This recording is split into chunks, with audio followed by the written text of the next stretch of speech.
Self-love is the new sexy, the podcast devoted to helping you overcome life's most painful and stubborn challenges so you can feel great, have more energy, and live stress-free every day.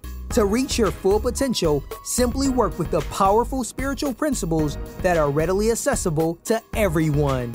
It's easier than you think, and on today's show, W. Mark Watts is going to show you how starting with self-love is the key to joyously and harmoniously making that happen.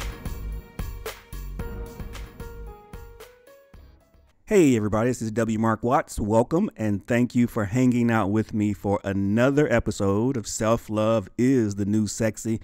And today's episode is entitled, How Do You Want to Be Remembered? How do you want to be remembered? Now that's such a loaded question, but it's a beautiful and it's a great question because when you think about it and if you answer that question honestly, you know, I think everybody wants to be remembered in a favorable manner. Now, that's all well and good. However, the flip side of that is there's an internal component to that. How will you feel? How do you feel about how you're living, the things you're doing and accomplishing, and the person that you are each and every day?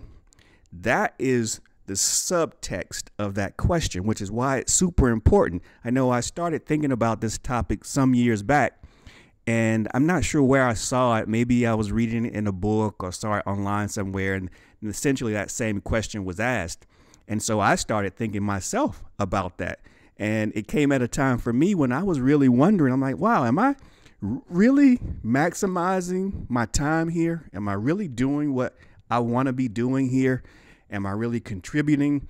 Do I feel the way I feel? Am I taking care of myself? Am I taking care of others? You know, just looking at everything from a broad 360 microscope.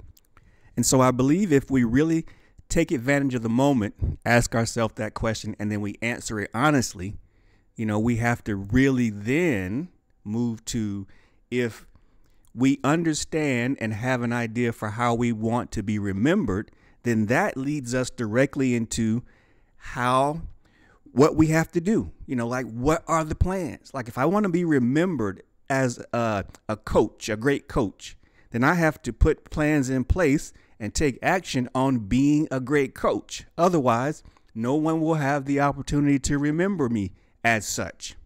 So I invite you, number one, to ask yourself that question and then to answer it honestly. And, you know, it doesn't necessarily have to take a long time to do it, but at least give yourself a quick answer, or at least the first pass on it. You know, don't take forever with it, but because I don't want you to get bogged down in the question itself. However, I want it to be a working document. So I want you to start to answer that question for yourself and then start to take action, put plans in place, and then come back to it, update it accordingly. Now, there's three things that I think are key, or at least for me, when I think about how I want to be remembered. So number one is I want to be remembered as someone who had the courage to do what they wanted to do and to go after their dreams and to do things that someone else might think is, you know, counterintuitive or something that someone else is not able or willing to do. You know, I want to be known for that. And so that's what the first thing is. I want you to remember, once you know how you want to be remembered, then you've got to, number one, have the courage to stand in your power. Have the courage to stand in your brilliance.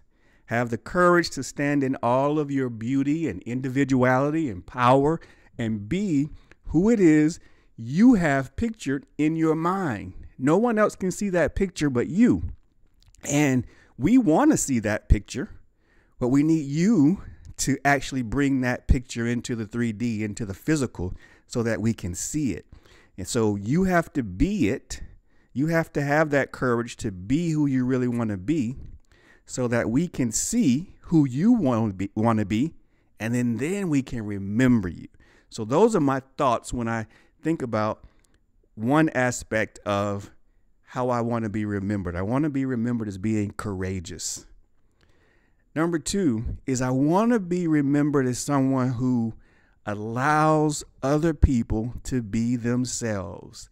You know, many times in our society, it's very easy to be so judgmental. And I'm raising my hand here because I'm definitely a part of that group. And it's definitely going to be a lifelong project for me because I am a work in progress, just like everybody else. And what I've done is I've really making an effort to understand and to highlight the facts or the thoughts, my judgmental thoughts when they come up. When I'm thinking about someone shouldn't be doing this or shouldn't do that or shouldn't say this or they should be this way.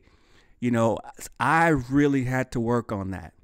And if you listen to some of the previous episodes, you might have heard me mention me and my core group of friends. So I've got a core group of buddies. There's probably about 13 of us who we all went to college together.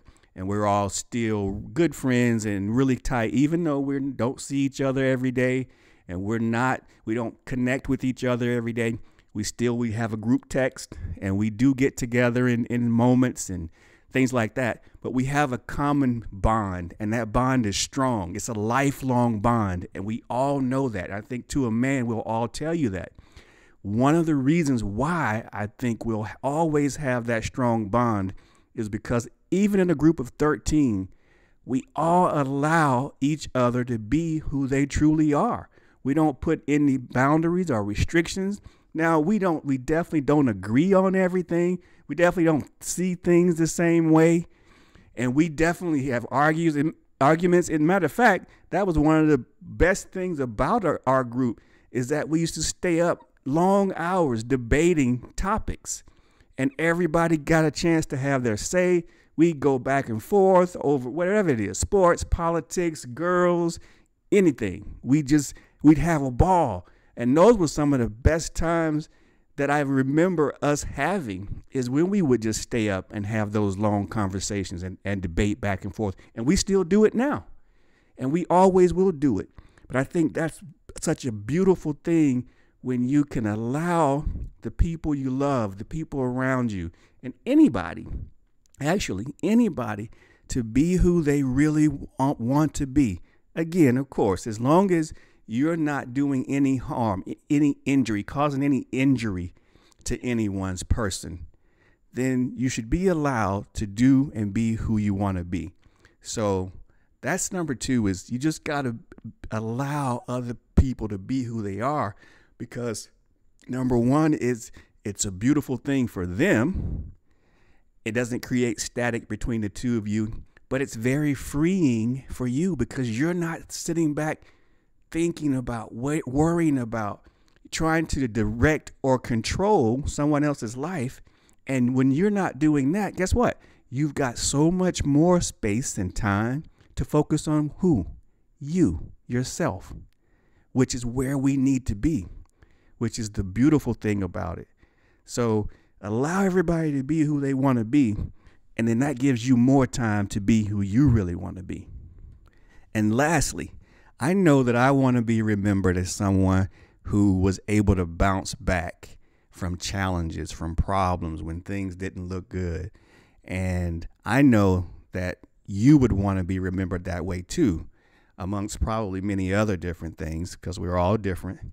However, the point number 3 would be anticipate, understand that you will be knocked down on this journey to being the person that you want to be, so that you can be remembered how you want to be remembered, because this life is, the beautiful thing about it is there's so many things that we can learn, and we've all come here to learn and experience a wide variety of things.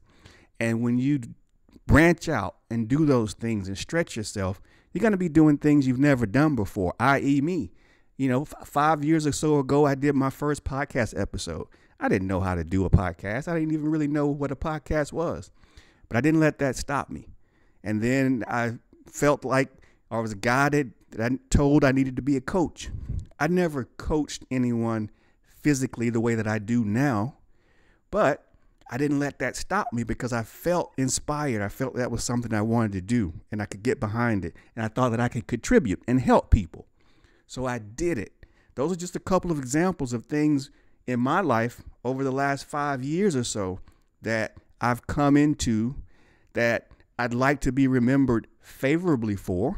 And I'm working constantly on being better and doing more and putting my all into those avenues. And so when you are moving in that space where you are looking forward to being a better you, being great, because we all do, we all are, you're going to make mistakes. You're going to get knocked down. You're not going to know how to do things. And that's okay. What we have to always remember is that we can get back up. We can recover. We can move forward. We can't let those bumps and bruises and the knockdowns stop us. I can't tell you how many times I've had major challenges in my life, mostly all self-inflicted. I'll admit it. However, I didn't let those things stop me. I got up. I figured out how to do it, figured out who could help me and got the help I needed so that I could move to that next step. So be remembered for someone who comes back from that punch, from that stumble, from whatever it is. You know, you name it, you fill in the blank. We all are going to come across challenges. No one's exempt. But in order to be who you really want to be, to continue to grow, continue to be great, it's going to happen. Anticipate it, expect it. That's the cost of being wonderful and being powerful, standing in your power. That's the cost of it. You're going to come across, because if you don't come across those challenges, then you never know how strong you are. And so that's just a test. That's life's way of saying, hey, do you really want this? Are you really this person? And it will challenge you. It will ask you to prove it sometimes. And so we have to be ready, willing, and able to accept that challenge. And I know that you are. So I'm going to end on that note. Just wanted to give you three quick things that are really important when you start considering how you want to be remembered. Because when you know how you want to be remembered, we work backwards. That tells you what you have to do in order to be remembered. And then there's three pillars, three things that I think are real important en route to being the best person that you can be. Number one is be willing to stand and be courageous, stand in your power, be willing to allow others and yourself to be who you want to be. And then the final one is understand that you're going to get knocked down, but you're going to get back up. All right, everybody, that's all I have today. Thanks for hanging out with me as always. It's a super pleasure to spend time with you guys. Look forward to speaking with you all again very soon. Bye now. You've been listening to Self-Love is the New Sexy with W. Mark Watts. If you enjoyed today's show, be sure to tell a friend. Also, make sure you never miss an episode by subscribing to our show on Apple Podcasts, Stitcher Radio, or wherever you listen to podcasts.